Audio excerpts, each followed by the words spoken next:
For today's video guys, ito po ay PVC pipe na dinadaanan ng hot water. So ito ay sumabog dahil sa overpressure at nalimutan yata nilang buksan ng balbula.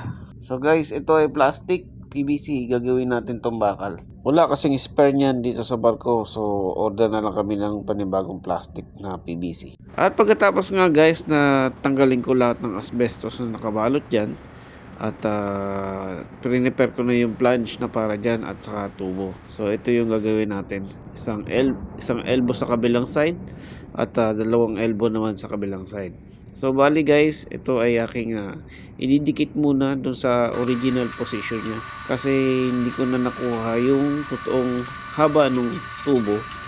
So doon na lang ginawa kong paraan, inilagay ko yung tubo sa taas sa kabilang side nang kung sa gayon makuha ko yung actual na haba nung tubong aking puputulin at aking itatak sa bagong elbow.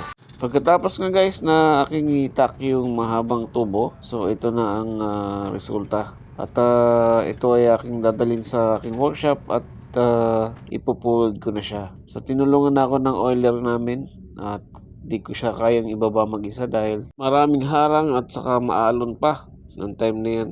So ito na guys, gawa na ang tubo na aking prepara sa taking kanina, magmula sa taking hanggang sa full welded na yan. So pwede ko na ikabit ito sa kanyang totoong pwesto at nang matesting na rin kung ito may leaking o wala.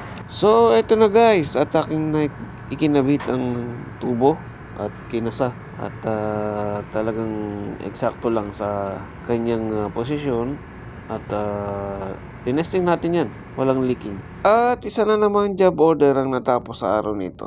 Thank you for watching guys.